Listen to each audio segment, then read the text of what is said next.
We are going to discuss about moment of inertia. First we know the meaning of inertia. What is the meaning of inertia? Inertia means inability to change their position of the object. The object may be in a rest position or it is continuous motion. They maintain their same position unless any force acting on it. There are two types of inertia, that is inertia of motion and inertia of rest.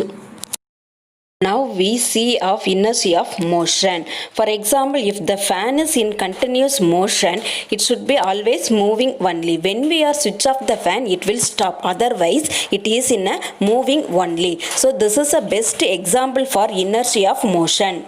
Now the car is moving on a road. When the driver applies a brake to the car, it will stop. Otherwise, it is continuously moving on the road. So this is also example for a inertia of motion. Next, inertia of rest.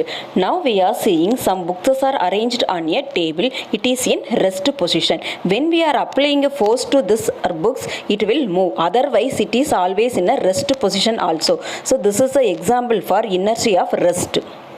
From these examples, we clear about inertia.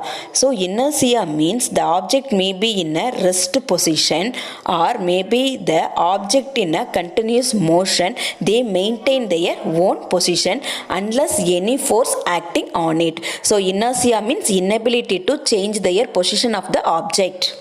Next, we are going to discuss about moment of inertia. It is defined as a quantity expressing a body's tendency to resist angular acceleration, which is the sum of the products of the mass of each particle in the body with the square of the distance from the axis of rotation. And then moment of inertia is denoted by the letter capital I. So here capital I is equal to integral of dm into r squared. Here dm is a mass of the particle and r squared is the square of the distance from the axis of rotation. Next we calculate the moment of inertia of the square plane. Now we consider the square plane. So this is a center of the square O. So this center of a square is a center of axis because with the help of this axis only it start to rotate. So it is their axis of rotation. Now the square is made up of number of particles in it, isn't it? So here the mass is equally distributed for all the particles. Now we are finding the moment of inertia for a smaller particle. So only one particle only we have to consider. Here the particle is a very smallest one. So the smaller particle mass we are considering as an dm, and then from the axis of rotation to this particle the distance is an r. The distance is an r. So the moment of inertia for the smaller particle we are writing a di. It is a moment of inertia for this only one particle. So we are writing a di is equal to mass into square of the distance is a formula. Isn't it? So that is a smaller mass we are considering. So we are writing a dm. The distance is an r square. So the distance from the axis of rotation to this particle only. So that is an r square. So di is equal to dm into r square. Now I want to calculate the moment of inertia for this whole plane. So now we are integrating the moment of inertia for this. We are getting a moment of inertia for this whole plane. So integral of di is equal to integral of dm into r square. So we are finding the bulk object moment of inertia. We have to integrating this one. We are getting a whole moment of inertia for the plane. So integral of di becomes to I. We are integrating di. We are getting a I equal to integral of dm into r square. So here dm is a mass of the particle and r squared is a distance from the axis of rotation to the particle. So this is a moment of inertia for the square plane. Now we have calculated the SI unit of moment of inertia. So that is I is equal to integral of dm into r square. Here SI unit. Now the dm represents the mass of the object. Already we know that mass is measured in kilogram. So we are writing a kg, and then r square represent a distance. So distance means that is an length. Distance is measured in a length only. So the SI unit of length is an meter. Here distance squared now. So we are writing a meter squared. Next we calculate the dimensional formula for a moment of inertia. So here it is in a kilogram is an mass. So kilogram represented by the m, capital M for dimensional formula, and then meter is an length. So length is represented as an L, meter for length. So it is an L here, meter square. So we are writing a L square. So this is a dimensional formula for moment of inertia, M into L square. Next we are going to calculate moment of inertia of a uniform rod. This is a rod. This whole rod length is L. This rod is made up of number of particles. Each particle have the equal mass. So whole mass of the rod is capital M. Now, this is an axis of rotation. This is an center point. The axis of rotation present at the center point. Here also the center mass is present. The center point O. This is an geometrical center O.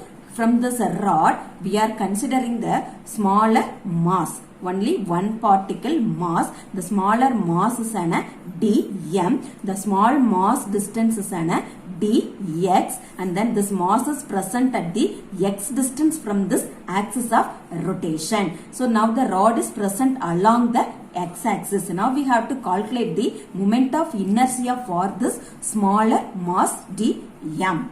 So now we know the formula for moment of inertia.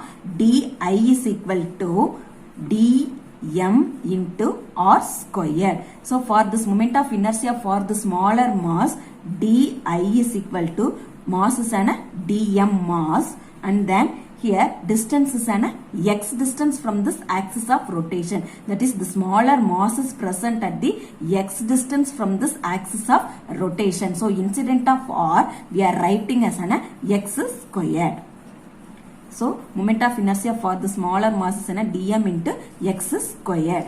Now here the mass is equally distributed. So the mass per unit length lambda. So lambda is nothing but the density. Lambda should be equal to, density formula is mass per volume. Here volume is equal to whole length of the rod. So mass capital M divided by volume should be equal to length of the rod. Incident of volume we are using a L. So L. So lambda equal to M divided by L. So dm, the smaller mass, dm is equal to lambda into dx.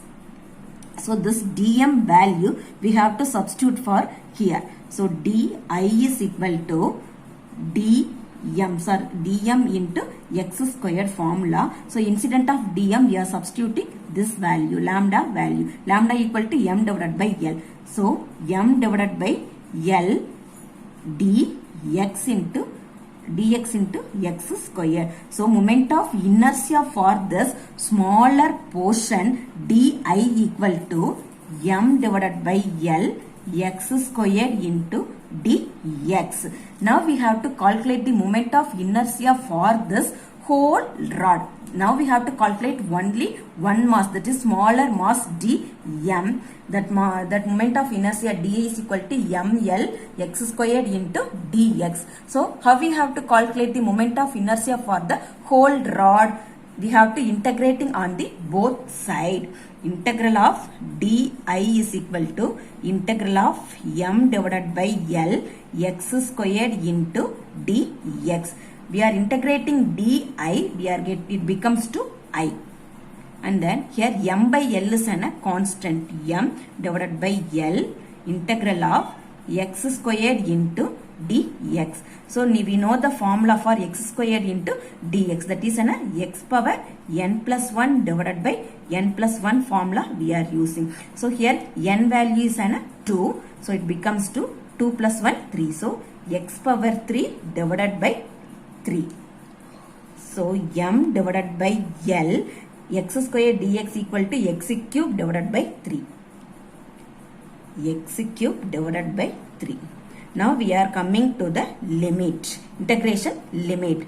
So here the mass is equally distributed on the either side of this origin. So this length is an L by 2. Positive x-axis length is an L by 2. Negative x-axis length is an minus L by 2. So the limit also becomes to L by 2 to minus L by 2. So minus L by 2 to L divided by 2. Now we have to substitute the limit value for this x cube. That is how we have to substitute the limit value? Upper limit minus lower limit. M divided by L. Incident of this x cube, we are using a L square. L by 2. L by 2 whole cube divided by 3 minus, we know in the formula we have a 1 minus. Here also we have 1 minus. So minus into minus, it becomes to plus. L by 2 whole cube divided by 3. So now we have to find the value of L by 2 cube value. How it becomes?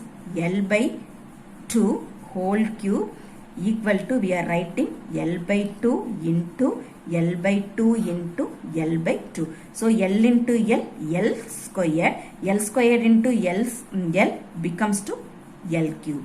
And then here 2 2s are 4, 4 2s are 8. So it becomes to L cube divided by 8. I is equal to M divided by L. L by 2 whole cube value is an L divided by 8 whole divided by 3 plus L cube. L cube divided by 8 whole divided by 3. So now we have to common denominator. So we have to add it. L cube plus L cube, it becomes 2L cube. L divided by M divided by L into 2L cube. And then here see, here the 3 is at the denominator. So it goes to here this denominator only. So 8 3s are 24. 24. So M divided by L into 2L cube divided by 24. Now we can cancelling this 2 and then 24. It becomes to 12, and then we can cancelling 1L and then L cube. So L and L cube we are cancelling, it becomes to L squared. So M L squared divided by 12. So moment of inertia for the whole rod equal to M L squared divided by 12.